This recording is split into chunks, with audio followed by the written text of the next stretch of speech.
Olá pessoal, meu nome é Hugo Sbano, eu sou professor da rede particular de ensino com a matéria de História e também sou professor infantil de capoeira.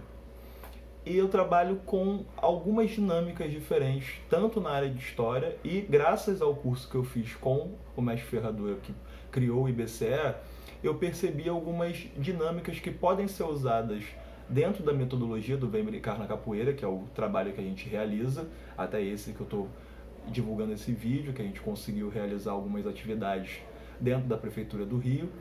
E eu comecei a enxergar uma sincronia entre o lúdico, a brincadeira e os eixos de aprendizagens que a gente tem dentro das matérias do Fundamental 2, do ensino médio e da educação infantil também, porque até mesmo sendo a capoeira um eixo que em alguns casos as pessoas olham como um tipo de recreação, ela ainda tem algumas formas de aprendizagens que vão lá na frente ser importantes para as crianças. Por exemplo, a parte de aprendizagem sobre dinâmica musical, sobre dimensão espacial, coordenação motora, e lá na frente a gente observa o quê? Que isso vai sendo lesado, né? Dependendo do ensino que essa criança teve, e a gente começa a enxergar algumas coisas já no 6º ano, já no 7º ano, e hoje eu estou vindo aqui para falar sobre esse meu estudo em cima de atividades lúdicas e o estimular o brincar dentro da sala de aula, seja com história, seja com capoeira.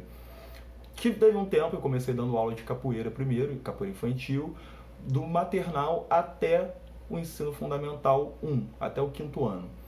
E com o passar do tempo, logo depois comecei a dar aula de história, e aí eu percebi que o conteúdo de história, quando a gente chega na sala de aula, tem um monte de aluno ali, a maior parte do tempo você começa a escrever no quadro, os alunos copiam, e depois eles começam a dar uma viajada quando você está explicando a matéria. E aí é a ponta da minha crítica. Chega um momento em que existem alguns assuntos em história, e dependendo da série, da idade da criança, que ela não está interessada em saber. Por quê?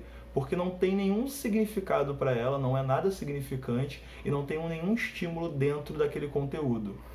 E eu comecei a observar que quanto mais brincadeira a gente colocava dentro da sala de aula, dependendo da matéria, fazia uma piada, fazia algum tipo de dinâmica diferente, eu fui observando que isso trazia o aluno para perto de mim, trazia o aluno para ter interesse sobre a matéria.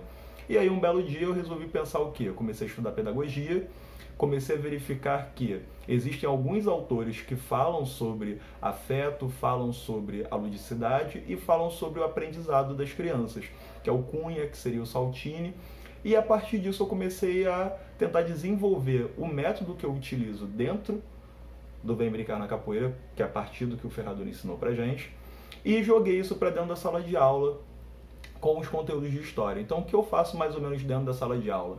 Ao invés de eu colocar a matéria no quadro e começar a explicar, ou eu venho com uma dinâmica, uma brincadeira, porque assim, quando eu era mais novo, eu joguei muito RPG de mesa, então a gente desenvolvia aquela dinâmica ali e criava um ambiente para aquela situação. Então eu entro na sala de aula e aí eu escrevo no quadro a matéria em si, com os pontos que são os importantes que estão ali dentro da BNCC, que são necessários para que o aluno aprenda. E logo em seguida eu desenvolvo ou uma brincadeira onde eles vão se tornar os personagens ali daquela situação, ou eu desenvolvo uma dinâmica que eu coloco eles com um desafio.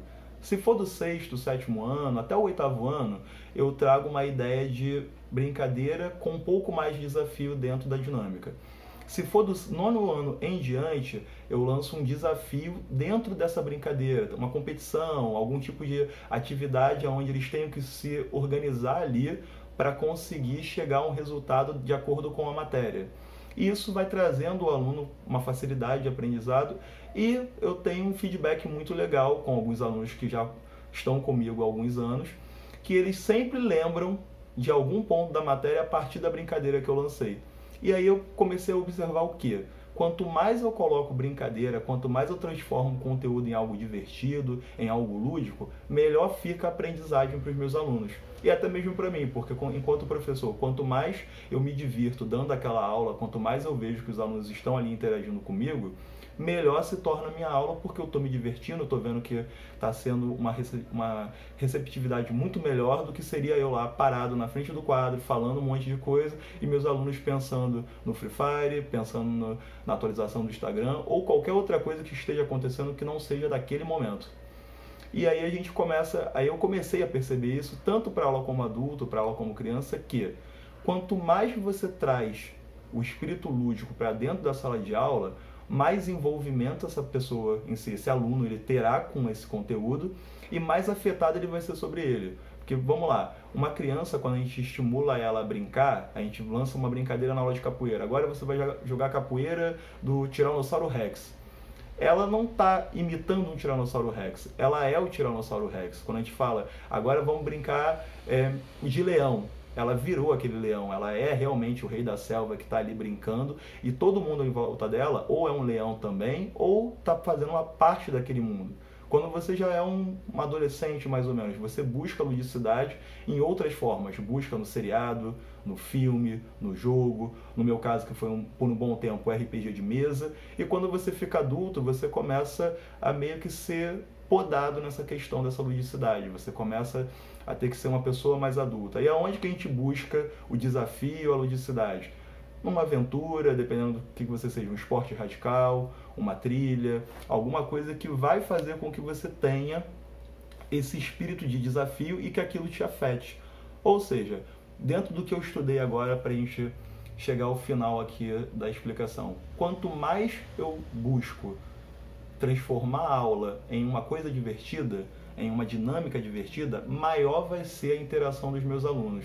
E quanto mais inteirados eles estão ali naquele conteúdo, mais receptivos àquele conhecimento eles vão estar e eles vão lembrar daquilo lá na frente. Porque a minha ideia principal não é transformar os meus alunos em um historiador que vai sair amando história para todos os lados, mas é que naquele momento, quando ele estiver dando aula, acabou aquela aula, ele tenha uma aprendizagem significativa, ele absorva alguma parte daquela aula e lá fora, lá 1 ano depois, 2 anos depois, ele lembre disso. Como aconteceu comigo de uma forma muito minúscula, eu sou péssimo em matemática, mas eu sempre lembro da dinâmica que eu tinha uma professora que ela vinha com música para aula. Ela sempre fazia musiquinha e ela lançava lá, sinais iguais sempre mais, sinais diferentes sempre menos. E eu nunca esqueci isso, já tem mais de 20 anos que mais ou menos ela me ensinou isso aí e eu nunca cheguei a esquecer. Ou seja, tudo que eu estou ensinando para os meus alunos, se chegar a esse ponto, se eu conseguir conquistar esse momento, eles vão lembrar daqui a 10, 5 anos, e quando eles tiverem um contato com esse conteúdo, vai ser um gatilho para eles lembrarem daquele momento da aula, e aí eu vi a chance de transformar a aprendizagem em uma coisa melhor, utilizando sempre brincadeira, ludicidade e trazendo uma proposta diferente. E hoje, fazendo um merchan aqui, esse aqui foi o livro que eu escrevi junto com o nosso primeiro convidado, que foi o Felipe Araújo, professor de filosofia. Aqui eu escrevo um artigo sobre literatura e capoeira, que foi a primeira escola que eu trabalhei. Eu também sou formado em letras, português e literatura. E aqui tem um artigo nosso, tanto dele quanto meu, em relação ao ensino de capoeira. A parte dele de filosofia, a minha de literatura. E aí tem vários outros artigos, são várias pessoas que são capoeiristas e que trabalham com capoeira, que estão aqui dentro dessa obra. Quem quiser pode entrar em contato comigo ou com o Felipe, ou até mesmo direto com a editora para poder possuir, conhecer o trabalho e verificar como é essa dinâmica que a gente está realizando aqui, tanto de forma acadêmica, escrevendo, produzindo conteúdo acadêmico, como também dentro da própria sala de aula, porque a gente trabalha em creche, a gente trabalha com espaço próprio onde a gente dá aula para criança, dá aula para adulto, para adolescente e também para pessoas da terceira idade. Valeu, gente. Brigadão. Quem quiser, só entrar em contato.